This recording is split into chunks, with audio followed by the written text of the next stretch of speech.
जालोर में चल रहे किसानों के धरने पे पहुंचे हैं कांग्रेस के नेता। जी हां, इनमें पुखराज पाराशर हैं जो कि पहले भी आए थे और उन्होंने कहा था कि कांग्रेस की सरकार के वक्त ज्यादा ध्यान रखा गया है। और आज पहुंचे हैं पूर्व मुख्यमंत्री अशोक गहलोत के बेटे और जालोर सिरोही से इस बार लोकसभा सीट के लिए कांग्रेस के प्रत्याशी रहे वैभव गहलोत। वैभव गहलोत ने कहा था कि वो चुनाव जीते या हारे, जालोर की जनता के बीच रहेंगे। इससे पहले आहोर विधानसभा क्षेत्र के एक गांव में जब कोर्ट नोटिस पे अतिक्रमण तोड़ने की कार्रवाई हुई, तब वैभव गहलोत पहुंचे थे। उसके बाद इस एक बड़े इवेंट में वैभव गहलोत पहुंचे और उन्होंने कहा कि बीते एक साल में, एक साल इन द सेंस कि एक साल भजनलाल सरकार को हो चुका है। भजनलाल सरकार अब राइजिंग राजस्थान समिट पूरा होने के बाद एक साल पूरा होने का जश्न मनाने की तैयारियों में है। इन्हीं तैयारियों के बीच वैभव गहलोत का ये कहना कि अशोक गहलोत सरकार की ओर से लाई गई योजनाओं को भाजपा सरकार एक एक करके बंद कर रही है। खास करके मेडिकल कॉलेज का मुद्दा कि काम चालू होने के बावजूद यहाँ निर्माण कार्य बंद किया जा रहा है या उस फैसले को रिवोक किया जा रहा है। तो on the practice of development by the government एक बड़ा सवाल है कि यह चीजें जनता के लिए कोई चीज दी गई है 16, 17, 18 या 20 लाख की आबादी वाले जिले के लिए, और उसे चूंकि वो पिछली सरकार ने दी है इसलिए इस बार बंद कर देना कितना उचित है, बड़ा सवाल है। साथ ही कांग्रेस का ये कहना है कि साहब जवाई पुनर्भरण के लिए जो हमने प्रयास किए वो भाजपा नहीं कर रही हैं। और आरोप संबोधन में गजेंद्र सिंह शेखावत पे जड़ा, जो कि पूर्व जल शक्ति मंत्री हैं, कि जवाई बांध का पुनर्भरण तो हो नहीं रहा है, पुनर्भरण होगा तो नदी में पानी नहीं छोड़ा जाएगा बल्कि जोधपुर को पानी दिया जाएगा। इस तरह की डीपीआर बन रही है और ये तमाम चीजें चूंकि पॉलिटिसाइज हैं, पॉलिटिसाइज हो रही हैं या पॉलिटिसाइज की जा रही हैं। भाजपा, कांग्रेस, तमाम चीजें, भाजपा कह रही है हम कल्याण कर रहे हैं और कांग्रेस कह रही है हमने कल्याण किया था, लेकिन नदी में पानी दोनों ही सरकारों के वक्त में नहीं आया। तीसरी सरकार राजस्थान में रही नहीं कभी। बीते अगर 1977 से 80 का फेज छोड़ दें, जनता पार्टी जो यही लोग हुआ करते थे भाजपा वाले, उसके अलावा कोई तीसरा मोर्चा यहाँ पे रहा नहीं कभी। ऐसे में बड़ा सवाल ये है कि यह जो पानी वाला मामला है, लगता है कि राजनीति का लगातार शिकार होगा। जिला कलेक्टर प्रदीप गावंडे से बात करते हुए वैभव गहलोत ने भी अपनी बात कही, पुखराज पाराशर ने भी अपनी बात कही। तो एक चीज ये है कि किसानों के इस धरने को राजनीतिक पार्टियों का समर्थन या सामाजिक लोगों का समर्थन मिलना भी एक बड़ी बात है कि जालोर के किसान इतना बड़ा और इतने बड़े पैमाने पे धरना जो है वो पहली बार हो रहा है। इसके अलावा बड़ी मांग एक ये भी है, बीमा कंपनियों वाला। कंपनियों से बड़ा मोह होता है सरकारों का, कंपनी संचालकों से मोह होता है। भाजपा कांग्रेस एक दूसरे पे आरोप लगाते हैं। अडानी वाला मामला भले ही कांग्रेस उठा रही है संसद में, लेकिन अशोक गहलोत से मुलाकातें, यहाँ 2 मेडिकल कॉलेज खोले जाने की घोषणा उस वक्त में हुई थी। वो मेडिकल कॉलेज इस एमओयू के बाद धरातल पे आएंगे या कुछ नया करेंगे अडानी, इस पे फिलहाल मौन है, कोई बोल नहीं रहा।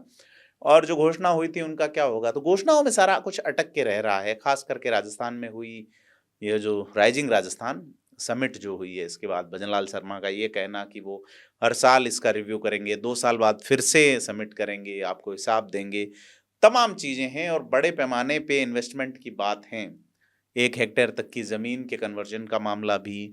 इसके अलावा जो राष्ट्रीय स्तर का जो इनका संगठन है व्यापारियों का, उसके जो अध्यक्ष हैं, उन्होंने ये कहा है कि नीतियों में कई इफ बट परंतु किंतु लेकिन है, उन्हें हटाया जाना चाहिए। अधिकारियों और मंत्रियों की उपस्थिति में बात करते हुए साफ कहा कि ब्यूरोक्रेसी जो है वो हावी है नेताओं के। लेकिन यह है कि नेता उद्यमियों को बड़ा मंच पे बुला के सुनते हैं, कड़वी मीठी सभी तरह की बातें, लेकिन किसानों की कोई नहीं सुन रहा। खास करके वो भी जब जब एक छोटे से जिले में, जबकि एक पिछड़े जिले में, जबकि एक डिमांड वाले नीड वाले जिले में, जहां अक्सर भाजपा का कमल उदय होता है, वहां खास करके सांसद के लिहाज से तो यह अब राजस्थान में सिर्फ 3 सीटें ऐसी हैं, सिर्फ 3 सीटें ऐसी हैं जहां 2004 से भाजपा कंटिन्यू जीत रही हैं।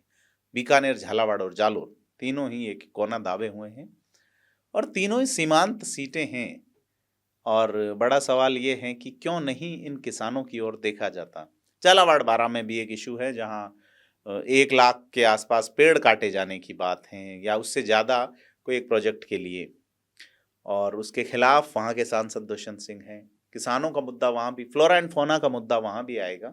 लेकिन जालोर वाले मुद्दे पे बड़ा सवाल है कि नेता जो है वो अब इस प्रकरण को कैसे देखेंगे, क्योंकि वहाँ एक नया ही फॉर्मूला जो है वो अब चूंकि ध्यान डाइवर्ट हो, तो जोगेश्वर गर्ग वहाँ के विधायक राजस्थान की विधानसभा के सचेतक लाए हैं कि तोपखाना जालोर का जो है उसमें यहाँ पुरातत्व का सर्वे हो, खुदाई हो और पता किया जाए कि वो क्या है, क्योंकि उसको पुराने जमाने में संस्कृत पाठशाला कहा जाता है रहा है। और बड़ा चीज़ ये है कि अजमेर वाला मामला जब उठा है, 2.5 दिन झोंपड़ा और दरगाह वाला, इसके बाद अब जालोर में भी यह इशू खड़ा होने वाला है। कुल मिला के जहाँ मुख्य मुद्दा जो जालोर का है वो पानी। विवेकानंद का स्पीच आपको शिकागो वाला याद होगा, जब उन्होंने शिकागो धर्म सम्मेलन में पहले दिन तो अमेरिकन ब्रदर्स एंड सिस्टर वाला तो आपने कहा था विवेकानंद ने, तो वो सुना होगा, लेकिन जब चौथे दिन उन्होंने अपना स्पीच दिया वेलकम स्पीच के अलावा, तब कहा था पूरब के लोगों की जरूरत धर्म से जुड़ी हुई नहीं है, उन्हें चाहिए रोटी। वो अपने भूखे कंठों से अनाज के लिए गुहार लगा रहे हैं और आप उनके हाथों में पत्थर पकड़ा रहे हैं। तो देखना चाहिए कि राजस्थान की नीड क्या है, वास्तविक और तत्कालिक नीड क्या है, और भविष्य के सपने क्या वाकई सपने हैं या सब्ज बाग हैं। बड़े सवाल हैं। सरकार कोई भी हो, हालात वहीं के वहीं खड़े हैं या उससे पीछे खड़े हैं। आपको क्या लगता है, कमेंट करके बताएं, वीडियो को लाइक शेयर करें। धन्यवाद। की समस्या हम सबके ध्यान में है कि किस तरीके से 23 दिन से लगातार हमारे किसान भाई, कांग्रेस पार्टी हमेशा किसानों के साथ रही है और जिस तरीके से सरकार को निर्णय लेना चाहिए और 1 साल से कोई निर्णय नहीं हो पा रहे। अब जिस तरह से सभी किसान भाई भी बता रहे हैं कि जो कांग्रेस में आदरणीय गहलोत साहब की जो योजना थी, जवाई पुनर्भरण योजना, उसका पैसा स्वीकृत हो गया था, लगभग 2500 करोड़, 3000 करोड़ रुपए की योजना बजट में पेश कर दी गई थी। उसमें 2500 करोड़ की स्वीकृति भी आ गई थी, टेंडर भी निकल गए थे, उसका भी काम रोकनी पड़ी है सरकार। तो ये सब चीज़ें एक दूसरे से जुड़ी हुई हैं। अगर ये सब चीज़ें समयबद्ध तरीके से होती रहें, जैसे 1 साल आज ये पूरे 12 महीने बर्बाद हो गए। आज किसान भाई पानी को लेकर जिस तरह से यहाँ बैठे हुए हैं, हम चाहते हैं सरकार से, आप सब चैनल और मीडिया के माध्यम से मांग करेंगे कि सरकार को इन बारे में जल्द से जल्द निर्णय करना चाहिए, क्योंकि खुद यहाँ पे भाजपा के जो नेता आए, उन्होंने विधानसभा चुनाव में अपने भाषणों में कहा था और वादा करके गए थे, तो कम से कम अब उस बारे में उनको सोचना चाहिए। जवाई पर जालोर का हक बन रहा है। कई सरकारें आई, पिछली गहलोत सरकार भी थी, ये किसान आज नहीं, पिछली बार भी धरने पर बैठे थे, लेकिन समाधान नहीं हो, कोई भी सरकार इनकी सुनवाई नहीं कर रही और जवाई नदी में पानी नहीं छोड़ रही है। जैसे मैंने आपको कहा कि अगर वो जो योजना, जो कांग्रेस की जवाई पुनर्भरण योजना को भी ये लोग समयबद्ध तरीके से आगे बढ़ाते तो ये समस्याएं उस तरह से नहीं आती। उसमें ये था कि 5000 MCFD पानी आएगा, पर उसका पहले से ही निर्धारण हो गया कि वो पाली और सिरोही को दिया जाएगा। उसमें ये भी शामिल था। नहीं, वो पेयजल का मामला नहीं, सिंचाई के लिए था सर, उसमें सिंचाई का था, पेयजल का मामला था। पेयजल का आप पढ़ो उसको, उसकी मैंने सर पढ़ा सर, इसीलिए कह रहा हूँ कि उसमें उसको बाकायदा सिरोही और पाली का पहले से ही हक निर्धारण कर दिया। तो फिर जालोर के लिए तो फिर वही बात हो गई। रिमाइंडर एक तरह से, और